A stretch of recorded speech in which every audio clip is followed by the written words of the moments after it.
Assalamualaikum warahmatullahi wabarakatuh. Innal hamdalillah nahmaduhu wa nasta'inuhu wa nastaghfiruh wa na'udzu billahi min syururi anfusina wa min sayyiati a'malina. May yahdihillahu fala mudhillalah wa may yudlil fala hadiyalah. Asyhadu an la ilaha illallah wahdahu la syarikalah wa asyhadu anna Muhammadan abduhu wa rasuluh la nabiyya ba'da. Allahumma shalli wa sallim wa barik ala nabiyyina Muhammad wa ala alihi wa sahbihi wa man tabi'ahum bi ihsanin ila yaumiddin. Amma ba'd. Kaum muslimin dan muslimat rahimakumullah. Insyaallah pada sore ini tema pengajian kita adalah tentang pentingnya kita menjaga keikhlasan dalam beramal. Allah Azza wa Jalla telah memberikan peringatan kepada kita semuanya pada surah Hud ayat 15 sampai dengan 16 agar kita mesti menjaga niat dalam beramal. Allah mengatakan, "Man kana yuridul hayatad dunya wa zinataha nuwaffi lahum a'malahum fiha wa hum fiha la yubkhasun. Ulaika allazina laysa lahum fil akhirah illa an-nar wa habita ma sana'u fiha wa batilum ma kanu ya'malun." Yang artinya, barang siapa yang menghendaki kehidupan dunia dan segala perhiasannya, pasti kami akan memberikan kepada mereka balasan penuh atas apa yang mereka kerjakan di dunia, dan mereka tidak akan dirugikan.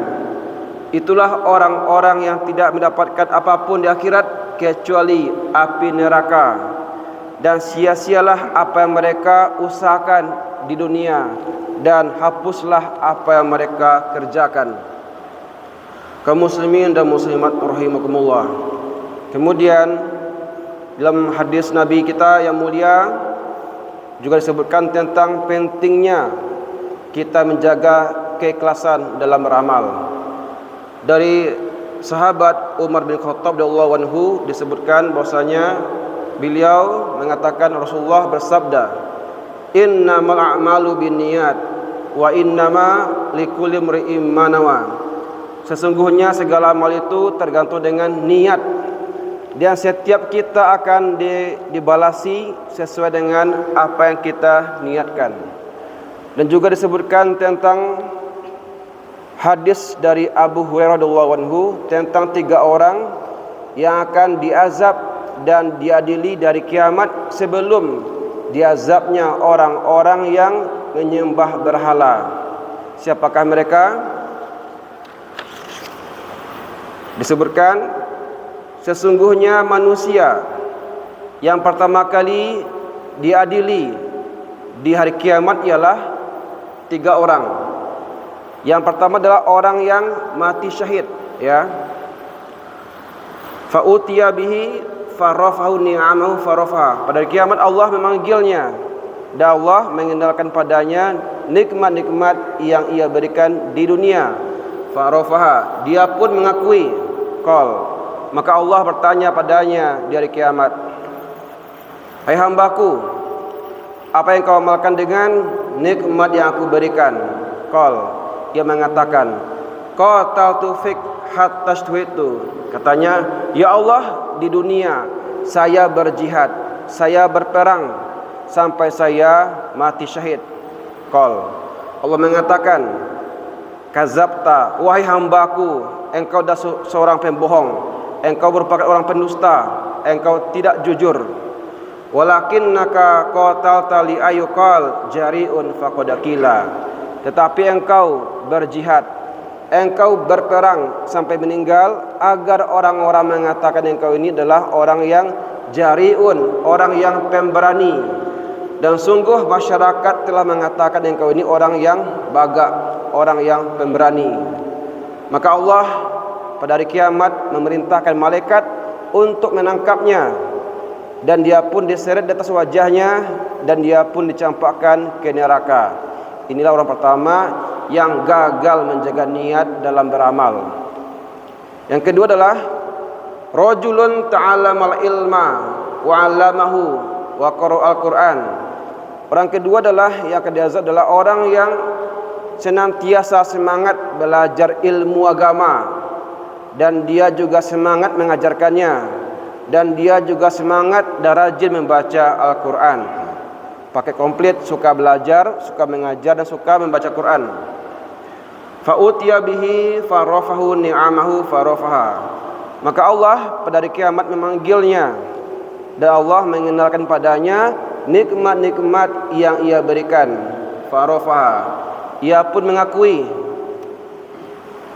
Qal, maka Allah bertanya padanya, fama fa'alta fiha. Kata Allah, wahai hambaku, apa yang kau amalkan dengan nikmat-nikmat yang aku berikan di dunia? Ia pun mengatakan, ta'alamtul ilma wa 'alamtuhu wa qara'tu fikal Qur'an. Katanya, ya Allah, di dunia saya senantiasa belajar ilmu agama, dan saya juga mengajarkan ilmu itu pada orang banyak, dan saya juga senantiasa membaca Al-Quran setiap hari, bahkan saya menghafalnya. Qal, Allah mengatakan, kazabta, wahai hambaku, engkau pendusta, engkau pembohong.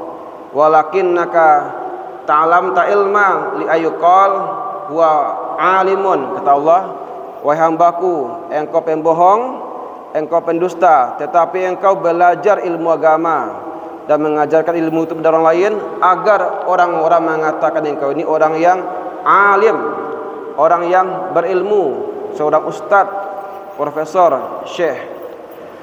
Dan engkau membaca Quran dan menghafalnya, agar orang-orang mengatakan engkau ini orang yang qari', ya, orang yang suka mengaji.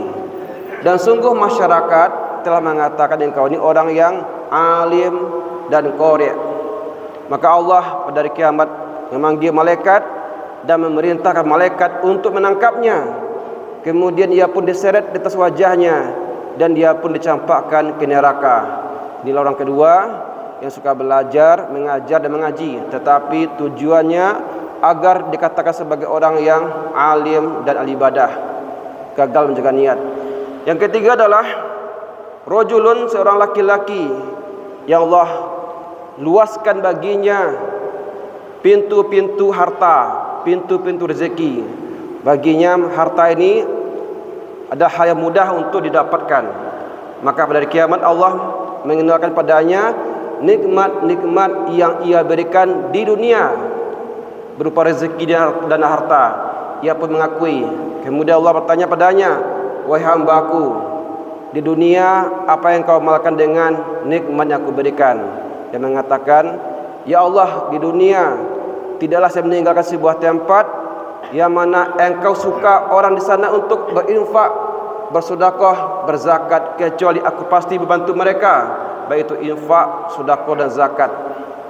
Kata Allah, kazabta, engkau pembohong, tetapi engkau berinfak, bersedekah, berzakat agar orang-orang mengatakan engkau ini adalah orang yang jawadun, orang yang mulia, dermawan. Dan sungguh masyarakat telah mengatakan engkau ini orang yang dermawan dan mulia. Maka Allah memanggil malaikat dan memerintah malaikat untuk menangkapnya, dan dia pun dicampakkan ke neraka. Hadis dari Imam Muslim. Kaum muslimin dan muslimat rahimakumullah, kita masuk pada kesimpulan. Yang pertama adalah pentingnya kita menjaga keikhlasan dalam beramal, karena amal tanpa keikhlasan akan menjadi malapetaka bagi pelakunya. Yang kedua, bagusnya sebuah amalan tidak menjadi jaminan diterimanya amal itu jika dia tidak ikhlas dalam beramal. Dan terakhir, wajibnya kita membenarkan niat dalam beramal. Demikianlah tausiah kita, semoga bermanfaat. Wassalamualaikum warahmatullahi wabarakatuh.